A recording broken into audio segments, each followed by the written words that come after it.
হচ্ছে আজকে যে কাস্ট সিস্টেম নিয়ে কথা হচ্ছে, কংগ্রেস কাস্ট সিস্টেমের কথা তুললেন, কিন্তু এটা আমাদের মাথায় রাখতে হবে তাদের গুরু মহাত্মা গান্ধী নিজেই কাস্ট সিস্টেমকে সমর্থন করতেন। মহাত্মা গান্ধী সেই মানুষ যিনি মন্দিরে দাঁড়িয়ে কোরআন পাঠ করতেন কিন্তু কোনোদিন মসজিদে দাঁড়িয়ে গীতা পাঠ করেননি। সেই মহাত্মা গান্ধী যিনি আম্বেদকরের সাথে কি কাজ করেছিলেন আমরা দেখেছি। সেই কংগ্রেস সেই মহাত্মা গান্ধী যে বন্দে মাতরমকে ভারতের জাতীয় সঙ্গীত হতে দেয়নি, সেই মহাত্মা গান্ধী যিনি বি আর আম্বেদকরের সাথে বিশ্বাসঘাতকতা করেছিলেন, আপনারা সেই কংগ্রেস যে বি আর আম্বেদকরকে অস্পৃশ্য বলে ঘৃণা করতেন, অরিত্র দত্ত বণিক আপনারা সকলেই চেনেন, খুব নামকরা একজন অভিনেতা এবং তিনি এখন বিভিন্ন চ্যানেলে যান বক্তৃতা দেওয়ার জন্য। খুব বুদ্ধিমান ছেলে এবং খুব ভালো একজন মানুষ। তো আমরা আজ পর্যন্ত যতগুলো অরিত্রর বক্তৃতা দেখেছি বা টকশো দেখেছি, মানে এই বক্তৃতাটা আমার খুব ভালো লেগেছে। মানে তিনি মহাত্মা গান্ধী এবং আম্বেদকর সম্পর্কে যা কিছু বলে দিলেন আজকে আমরা জানতে পারলাম, সেটা সত্যি আমাদের অজানা ছিল এবং জেনে সত্যি খুব ভালোও লাগলো।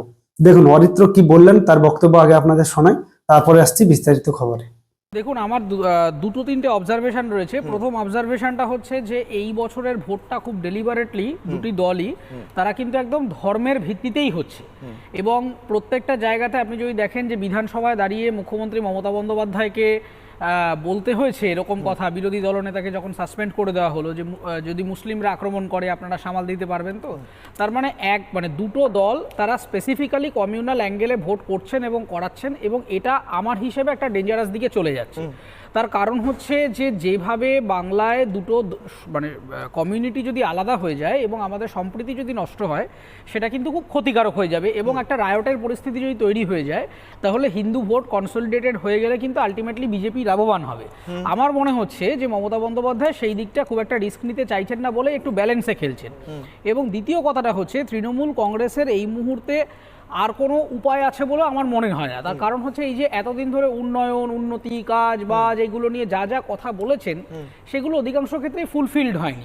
অমুক ব্যবসা আসবে, তমুক ইন্ডাস্ট্রি হবে, অমুক ডবল চাকরি দেবো, এত টিচার নিয়োগ করব, একের পর এক মামলা মোকদ্দমা হয়েছে। এবং এই মুহূর্তে পশ্চিমবঙ্গের সবকটা মন্ত্রণালয়ের এগেনস্টে কোনো না কোনো কোর্টে কোনো না কোনো মামলা রয়েছে এবং অল রিলেটেড টু করাপশন। ফলে এইবারে আর ওই উন্নয়ন, চাকরি বাকরি, খাদ্য, বস্ত্র, বাসস্থান এই গল্পটা আর চলছে না। তো সেই কারণে ডিরেক্টলি একদম পলিটিক্সে লাস্ট অস্ত্র হচ্ছে ধর্ম। ধর্মকে অরিত্র, আমার একটা অ্যাডিশনাল প্রশ্ন আছে বাকিদের কাছে যাওয়ার আগে। ধর্ম ইস্যু আপনি বলছেন, কিন্তু যদি হিন্দু ধর্ম এই শব্দটা, এটা তো কোনো অপরাধ নয়। কেউ বলা যে আমি হিন্দুদের হয়ে কথা বলবো, আমি হিন্দুদের ওপর আক্রমণ হলে কথা বলবো, সেটা বলা তো কোনো অপরাধ নয়। বিজেপি যদি এই ইস্যুটা নিয়ে ঝাঁপায়, তাহলে এটাকে কমিউনাল বলা হচ্ছে কেন?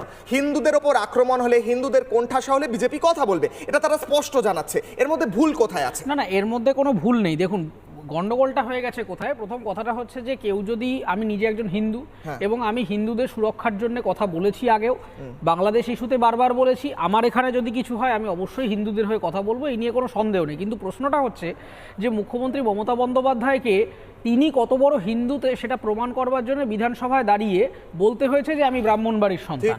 এবার তার মানেটা হচ্ছে যে এখানে আইডেন্টিটি ক্রাইসিস একটা সিচুয়েশন তৈরি হয়েছে, যে মমতা বন্দ্যোপাধ্যায়ের একটা রাজনীতিটা হচ্ছে বিহাফিজমের রাজনীতি। আপনি যদি মনে করেন যে তোষণের রাজনীতি করে মমতা বন্দ্যোপাধ্যায় মুসলিম কমিউনিটির ভালো করেছেন, আমার কনক্লুডিং রিমার্ক এটাই যে আপনি যদি ডেটা ভেরিফাই করেন দেখবেন অধিকাংশ জায়গায় মুসলিম কমিউনিটির মানুষজন বিলো দ্য পভার্টি লাইন রয়েছে। তাদের অধিকাংশ জায়গায়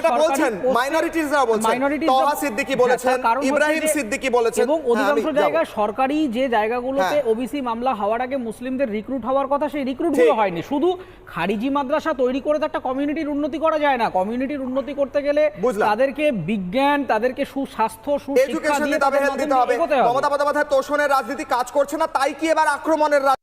মহাত্মা গান্ধী হচ্ছে সেই মানুষ যিনি মন্দিরে দাঁড়িয়ে কোরআন পাঠ করতেন কিন্তু কোনোদিন মসজিদে দাঁড়িয়ে গীতা পাঠ করেননি। এই জিনিসটা আমার জানা ছিল না, আজকে আমি জানলাম এবং জেনে খুব ভালো লাগলো। অরিত্র সেটা আজকে জানালেন। কংগ্রেসের যিনি মুখপাত্র ছিলেন তিনি তাকে পুরো ধুইয়ে দিয়েছেন, কংগ্রেসের মুখপাত্র যিনি ছিলেন। তো কি ঘটনা এখন? ঘটনা হচ্ছে পশ্চিমবাংলা এখন যে ভোটের বিষয়বস্তু হয়ে দাঁড়িয়েছে, সেটা অ্যাকচুয়ালি এখন ধর্মের উপর ভিত্তি করে চলে গেছে। এবং আমরা কি দেখতে পাচ্ছি যে তৃণমূলের পক্ষ থেকে যারা রয়েছেন তারা একটা দলে, মানে একটা শ্রেণীর মানুষের হয়ে কথা বলেন, আর যিনি বিজেপি যারা রয়েছেন তারা আর একটা শ্রেণীর মানুষের হয়ে কথা বলেন। তো কারা কার পক্ষে বলেন সেটা আপনারা নিশ্চয়ই জানেন। তো এখানে মেন যেটা বক্তব্য আসছে সেটা হচ্ছে যে মমতা ব্যানার্জি তাহলে কেন বিধানসভায় দাঁড়িয়ে বললেন যে আমি ব্রাহ্মণ বাড়ির মেয়ে, আমি শিব ঠাকুরের দিকে মাথা করে ঘুমোই।